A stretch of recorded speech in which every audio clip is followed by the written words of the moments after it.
Allahu Akbar, tidak. Hijrah Nabi membuka lapangan ekonomi dunia pertanian. Pedangnya diganti pedang intelektual, melahirkan ilmuwan. Allahu Akbar kalau zaman sekarang mungkin.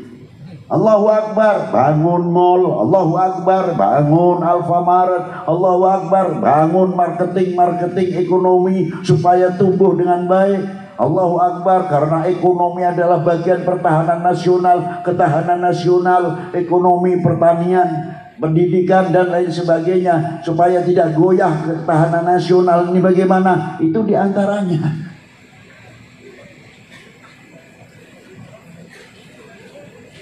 Dibangun oleh Rasulullah Sallallahu Alaihi Wasallam pelabuhan Yambuk 120 km dari Madinah. Itu pelabuhan ikan yang luar biasa, subur, hidup, makmur di zaman Rasulullah karena dibangun. Sarana ibadah, sarana pendidikan, ekonomi hijrah, itulah yang pertama kali dibangun oleh baginda Nabi Sallallahu Alaihi Wasallam. Ma'asyiral muslimin rahimakumullah. Juga timbul perjanjian bagaimana Rasulullah mengayomi selain muslim, Yahudi, Nasoro mempunyai pembagian dan dilindungi oleh Rasulullah sallallahu alaihi wasallam. Itu perjuangan baginda Nabi SAW menjadi pemersatu. Sebelum hijrah menjadi pemersatu, setelah hijrah menjadi pemersatu. Kemana sekarang pemersatu?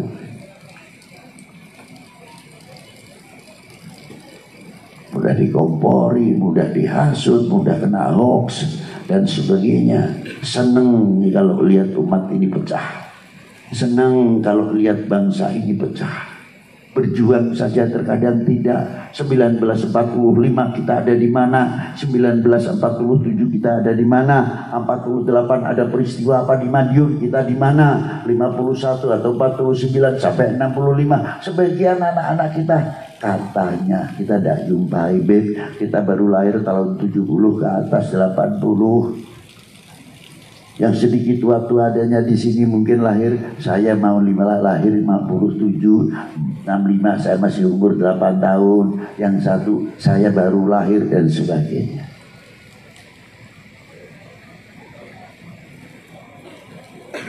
Kecil yang umur 80 tahun atau lebih boleh dihitung lah. Mengikuti bagaimana jerih payahnya para leluhur, para sesepuh-sepuh kita dahulu. Lah itulah, kembali lagi kepada Rasulullah Sallallahu Alaihi Wasallam. Begitu Rasulullah dihijrahkan, luar biasa menjadi kemakmuran, persatuan yang sangat luar biasa. Maka dengan peringatan Maulidin Nabi SAW, apabila kita mengetahui jejak-jejak baginda Nabi, akan menambah. Menambah apa? Cinta kita kepada baginda Nabi Sallallahu Alaihi Wasallam. Sebab Allah Ta'ala telah memberikan mandat kepada baginda Nabi Sallallahu Alaihi Wasallam. Apa di antara mandatnya? Qul in kuntum tuhibbunallaha fattabi'uni yuhibbukumullah. Katakanlah kekasihku. Padahal ayat ini sangat menunjukkan sekali. Qul in kuntum tuhibbunallah. Ini kalimat tuhibbunallah telah membuka kebesaran Rasulullah. Bila mana kalian mencintai aku, yakni Allah Ta'ala, Rasulullah mendapat mandat. Katakanlah kepada umatmu, ya Muhammad, ya Rasul, ya Rasulullah, ya Rasuli, atau ya Habibi. Apa sabdanya Allah Ta'ala? Fattabi'uni. Ikutilah kami, ikutilah saya, bukan ikutilah kami. Lafalnya mufrad langsung, fattabi'uni. Kalau ingin kenal dan ingin tahu muhibbin atau cinta kepada Allah Subhanahu wa taala, Yuhibbukumullah, kalian akan dicintai oleh Allah Subhanahu wa taala. Tidak mungkin lepas dari pintu baginda Nabi sallallahu alaihi wasallam ingin dicintai oleh Allah Subhanahu wa taala dan ingin kita mencintai Allah Subhanahu wa taala. Lepas dari baginda Nabi mustahil. Sebab pintunya yuhibbukumullah hanya pada baginda Nabi sallallahu alaihi wasallam. Di sinilah tidak cukup dari itu saja, bagaimana kita dihubungkan oleh Allah Ta'ala supaya kita ini tidak putus hubungan dengan baginda Nabi. Supaya apa? Kalau di dalam ilmu tarekat disebut rabithah. Dalam mau dzikir membayangkan wajah guru. Apa ajaran guru kita kepada kita ini apa? Guru kita sering mengajarkan jangan sampai syirik billah. Hatinya dihidupkan dengan bidzikrillah, menghadap kepada Allah, merasa dilihat dan didengar oleh Allah Ta'ala. Ini guru rabithah. Maka dihadirkan dahulu bukan untuk dijadikan berhala atau dijadikan mitos, tidak. Itu maksudnya rabithah. Hatinya, zikirnya tetap kepada Allah Subhanahu wa taala, tapi kita merasa diantar, dituntun, dibimbing oleh guru mursyid, menyambung terus. Bakadalik kita umat ini kepada baginda Nabi SAW dengan apa? Innallaha wa malaikatahu yusalluna ala ya ayyuhalladzina amanu sallu alaihi wa sallimu. Rasulullah itu lautan yang tidak ada dua, bahru rahmatillah. Seandainya kita ini umatnya tidak membaca selawat atau tidak mendoakan, dikira Rasulullah kekurangan rahmat dari Allah Ta'ala. Mustahil. Kalimah innallaha yang akhirnya wa malaikatihi wa malaikatahu yusalluna ala nabi, ini sudah menunjukkan bagaimana rahmatnya Allah Ta'ala diberikan pertama kali kepada Rasulullah Sallallahu Alaihi Wasallam. Dari semenjak azali, bukan terus karena turunnya ayat itu baru Allah Ta'ala memberikan salamnya, tidak. Ini menceritakan masa lampaunya. Baginda Nabi sebelum dilahirkan sudah mendapatkan rahmat dari Allah, mendapatkan selawat dari Allah Subhanahu wa taala. Apa selawatnya Allah kepada Rasulullah? Salatan rahmatan makrunatan bita'dim. Artinya di situ rahmat yang disertai mengagungkan kepada kekasihnya. Sudahlah, saya ambil sedikit saja. Apa diantaranya? Allah Ta'ala tidak pernah memanggil dalam satu gelondong, satu ayat, satu surah, di dalam satu beberapa juz surah dan sebagainya yang ada di dalam Al-Quran mengatakan ya Muhammad. Pakainya kul halus, bukan kul saja, bukan Nabi. Kul lembut kalimat kul itu. Karena apa? Li habibihi jalla wa ala. Bahkan mufassirin ada yang menafsirkan kul ya habibi, bukan kul ya Muhammad.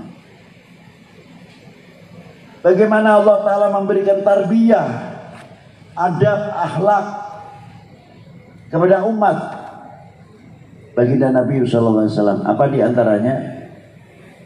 Allah Ta'ala berfirman, la taj'al du'a Rasul bainakum ka du'ai ba'dukum ba'dha. Jangan kamu memanggil kekasihku ini sebagaimana engkau memanggil sesamamu. Itu diantaranya.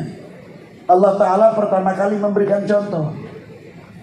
Apa panggilan Allah Ta'ala kepada baginda Nabi? Yasin. Panggilan Toha. Ya ayuhan Nabi. Ya ayuhan Rasul. Ya Muzammil. Dan selanjutnya tidak ada satupun kalimat Ya Muhammad. Yang ada khobar Muhammad Rasulullah walladzina ma'ahu asyidda wa'alal kufar ruhama bainahum. Itulah. Itu diantaranya. Allah Ta'ala memberikan contoh. Ternyata panggilan itu mengundang wibawa yang luar biasa. Kelihatannya enteng, sepele. Saya beri contoh yang ringan-ringan saja para bapak, para ibu, para santri. Kita panggil, ada kita teman kita masih muda di bawah kita sekali, jauh umurnya. Sudah dipilih oleh masyarakat dan termasuk saya sendiri ikut milih. Pantas tepat apabila menjadi RT. Setelah menjadi RT, kita memanggilnya T, RT, mau kemana T? Atau Assalamualaikum T, saya ada perlu T, RT. Tidak, karena sudah diangkat menjadi bapaknya sekelompok RT itu tadi. Walaupun umurnya muda, mendapat jabatan tua. Walaupun kita lebih tua, bagaimana RT kita supaya berwibawa terhadap lingkupnya? Habib saja sepuh mau panggil Pak RT. Kalian baru anak kemarin kok panggil TRT saja. Dianggapnya sebaya dulu sekolah bareng apa. Satu contoh. Coba kalau kita manggil Pak RT. Lurahnya masih muda, Pak Lurah. Memberikan satu contoh, mengangkat kewibawaan orang yang dipanggil dan mengangkat orang yang memanggil. Begitu sepuh, kiai sepuh, masya Allah ya, akhlaknya luar biasa benar. Padahal kalau manggil Pak Lurah itu namanya saja nggak ada masalah. Oh, pantasnya lurahnya anaknya, kok masih panggil Pak Lurah? Ini akhlak yang luar biasa. Sepele kelihatannya.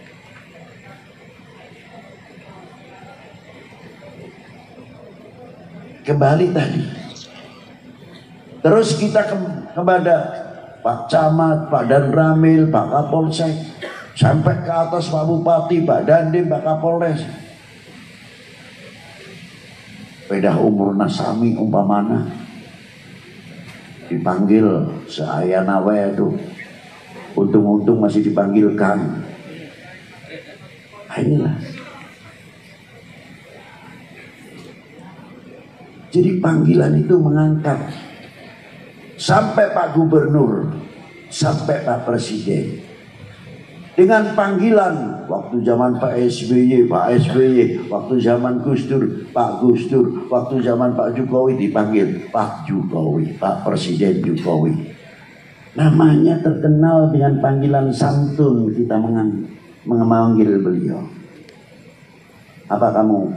Oh, Jokowi, kakak lu apa? Apa adik lu? Hormati dong orang nomor satu Indonesia kok. Siapapun nomor satunya orang Indonesia. Siapa lagi kalau bukan kita-kita ini yang menghargai orang nomor satu Indonesia. Mau menunggu bangsa lain? Tidak. Jadi kita dulu yang pertama kali harus menghargai. Bangsa lain akan menghargai kita. Tuh lihat rakyat Indonesia, tuh lihat bangsa Indonesia sama orang nomor satunya begitu, walaupun beda pilihan masih mengangkat luar biasa. Akhirnya bangsa Indonesia diperhitungkan. Tapi kalau sudah musim kayak gini, mana mungkin diperhitungkan oleh bangsa lain kekuatan Indonesia. Ini sangat mengkhawatirkan. Ma'asyiral muslimin rahimakumullah. Maka panggilan tersebut ternyata mengangkat martabat, mengangkat kehormatan orang yang dipanggilnya. Allah Ta'ala memberikan contoh. Itu sudut itu saja. Nah kalau kita Rasulullah harus pada baik Rasulullah bari kita kepada manusia biasa. Loh kalau Rasulullah manusia biasa lalu nilainya ente apa? Kalau Rasulullah dianggap manusia biasa lalu nilainya Rasulullah begitu hebatnya lalu nilainya ente apa? Saya mau tanya.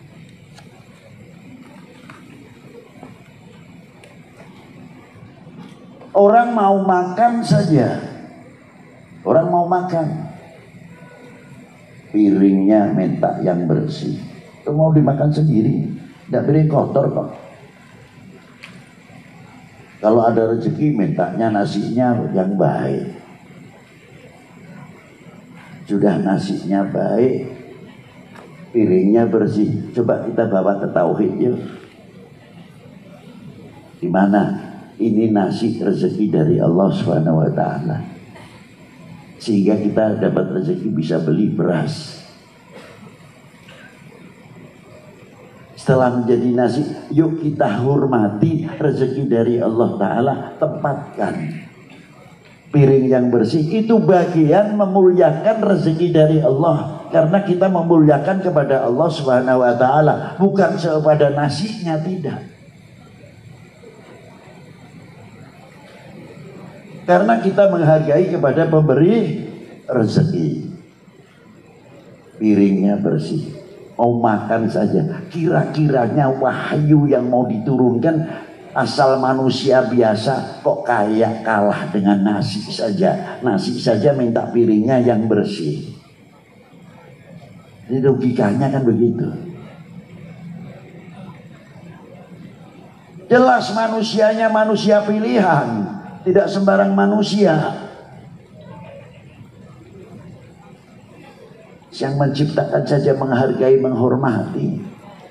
Loh itulah waktu beliau baginda Nabi, waktu mau dilahirkan, luar biasa.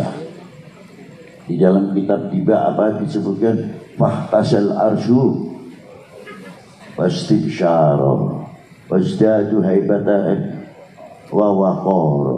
Oh subhanallah, usabbihul malaikatu tahlilan wa tamjidan wa istighfar. Mengagungkan para malaikat.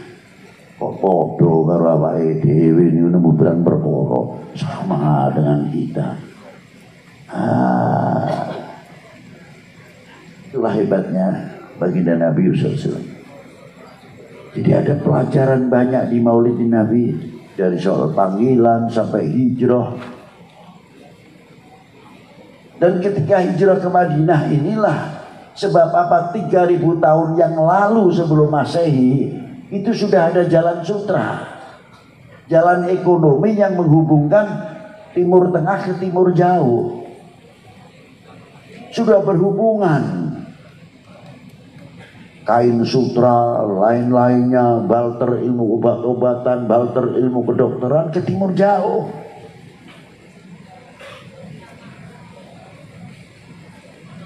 Sebelum ayat jilbab, surat, dunia Arab dan Timur Jauh sudah menggunakan pakaian yang rapi.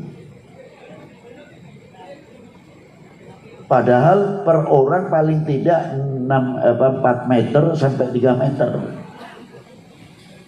Untuk kayak pakaian mbak-mbak yang dipakai umpamanya. Orangnya tinggi-tinggi, besar. Kain dari mana itu? Kok surat jilbab suruh berjilbab rapat, seorang perempuan harus rapi. Pakaiannya dari mana? Padahal tekstil pada waktu itu belum ada. Tapi sudah turun. Tidak sekali-kali Allah Ta'ala memerintahkan, sudah ada. Nah itulah hebatnya. Ma'asyiral muslimina rahimakumullah. Dakwah yang demikian yang luar biasa ini dicontoh oleh terutama aulia illah yang ke Indonesia, di antara terkenal Wali Sembilannya.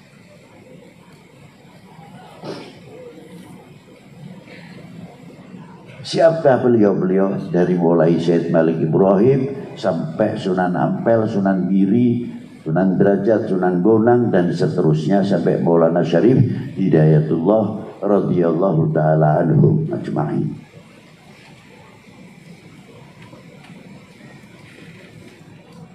Itulah diantaranya yang ditiru oleh para beliau. Beliau masuk ke Indonesia, tidak hanya masuk saja ke Indonesia lalu adu kesaktian, tidak. Beliau ahli ekonom, beliau ahli pertanian, beliau ahli kedokteran, beliau ahli obat-obatan. Dengan dakwah cara itu yang luar biasa, hingga yang masuk di Pajajaran, hingga yang masuk di Majapahit dan sebagainya. Beliau menguntungkan, memberikan income kepada wilayah-wilayah yang ditempatinya. Mampu mendatangkan pedagang-pedagang dari Turki, Cina, India, lebih-lebih Timur Tengah itu sendiri. Sehingga kerajaan-perkerajaan sangat diuntungkan sekali. Maka perlindungan pada umat pada waktu itu diberikan kepada umat Islam oleh kerajaan-kerajaan. Dari situlah al-Islam mulai berkembang. Karena apa? Karena menunjukkan, membawa misi rahmatan lil alamin. Nah itulah diantaranya. Maka perlunya dengan ada peringatan Maulid ini, kita akan lebih jauh mengenal baginda Nabi Shallallahu Alaihi Wasallam. Semoga dengan adanya peringatan ini akan menambah mahabbah kita kepada Allah, mahabbah kita kepada Rasulullah. Terakhir, saya ambil tadi ayat yang Qul in kuntum tuhibbunallaha fattabi'uni yuhibbukumullah.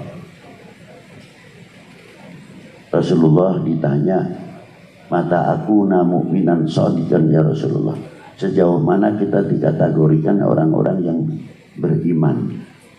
Dijawab oleh Rasulullah, selagi kamu mencintai Allah Ta'ala. Selanjutnya ya Rasulullah, mencintai para utusannya. Selanjutnya ya Rasulullah, mencintai, mengikuti sunnahnya dan tarekatnya. Anehnya tarekat dan sunnahnya setelah mahabbah dulu, mengikuti Rasulullah. Memang lain. Orang mengikuti sunnah Nabi dengan mahabbah, ibadah dengan mahabbah hanya semata mentaati perintah, tapi tidak dibarengi dengan mahabbah. Kalau orang yang mahabbah jarang memikir pahala. Tapi kalau orang hanya sekadar hanya ketaatan belaka, yang dipikir pahala. Gampangan saja, saya dulu punya pacar yang menurut saya cantik, bagi orang lain terserah. Tapi kalau wak kuncar wajib kunjung pacar, ngeliwatin kuburan rumahnya. Jadi kalau lewat itu ya sudah buru-buru, ini merinding juga. Tapi karena cinta tidak ambil pusing, mau ada gandarwo, mau ada wewe, mau ada pengusaha bodoh, lewat saja. Karena apa? Mahabbah. Itulah satu contoh. Maka orang-orang yang mahabbah berbeda sekali. Tapi kalau yang kurang mahabbahnya, pahalanya gimana? Ini bagaimana kalau dibaca? Hebatnya gimana? Nah, ma'asyiral muslimin rahimakumullah. Dari itu pentingnya mahabbah. Maka Rasulullah menegaskan, kadar bobot iman seseorang tergantung kecintaannya kepada aku. Kalau kita tafsirkan luas, keimanan itu akan kuat semakin turunnya keimanan tergantung kecintaannya kepada Rasulullah SAW. Kalau kita cintanya sama Rasulullah luar biasa, imannya akan semakin kuat. Tapi kalau kita imannya dikeroposi karena tidak mahabbah, mengurangnya mahabbah, atau mau diprovokasi supaya mahabbahnya melentur-melentur umpamanya, ya imannya jangan tanya, ikut melentur. Mustahil baginda Nabi SAW sabdanya bohong. Lah itulah. Bagi orang-orang oknum-oknum, maksud saya, yang mau menghancurkan umat Islam khususnya, menghancurkan umat agama, bagaimana caranya? Menafsirkan hadis ini bisa saja dibalik. Oh kalau begitu, kadar bobot iman seseorang adalah tergantung cintanya kepada nabinya. Kalau melentur mahabbahnya, cintanya, berarti melenturlah imannya. Garap, diusahakan bagaimana supaya mengendor kecintaannya kepada baginda Nabi. Bagaimana umat ini cintanya umpamanya kepada tokoh agamanya, khususnya Islam. Bagaimana melenturkan dengan segala cara dan sebagainya. Supaya apa? Umat Islam khususnya, umat beragama pada umumnya mudah dibenturkan karena merosot kecintaannya kepada baginda Nabi dan para ulamanya. Apabila sudah ini terjadi, kita baca saja qunut nazilah, Allahumma hadina fi ma hadait. Dan bagaimana cara menghancurkan bangsa ini? Kurangi, grogoti kepercayaannya kepada pemerintahnya, kepercayaannya kepada tokohnya, kepercayaannya kepada TNI Polri-nya. Kalau perlu benturkan. Nah inilah antar sesama kita benturkan. Itulah paling mudah kalau sudah melentur kecintaannya kepada bangsa dan tanah airnya. Kadar bobot seseorang cinta kepada tanah airnya tergantung cintanya kepada bangsanya. Kalau cinta kepada bangsanya luar biasa, cinta kepada tanah airnya luar biasa. Mari kita pertahankan, kita tambah kecintaan kita kepada baginda Nabi Sallallahu Alaihi Wasallam. Cinta kita kepada ahli bait Nabi Sallallahu Alaihi Wasallam, cinta kepada para sahabatnya, cinta kepada para ulama, para aulia, cinta kita kepada negara dan bangsa ini, kepada pemerintah ini. Kita selalu mengingat kepada siapa? Kepada pendiri-pendiri bangsa ini yang ikut andil besar dalam memerdekakan bangsa ini dari belenggu penjajah. Apakah kita akan menjadi umat atau menjadi bangsa yang akan mengecewakan para beliau di hadapan Allah, atau kita akan menjadi bangsa yang akan memalukan para pendiri bangsa ini, para pejuang bangsa ini di hadapan Allah sehingga menjadi bangsa yang mengecewakan? Pastinya kita jawab tidak. Tidak perlu kita menjawab tidak. Buktikan kalau kita tidak. Wassalamualaikum warahmatullahi wabarakatuh.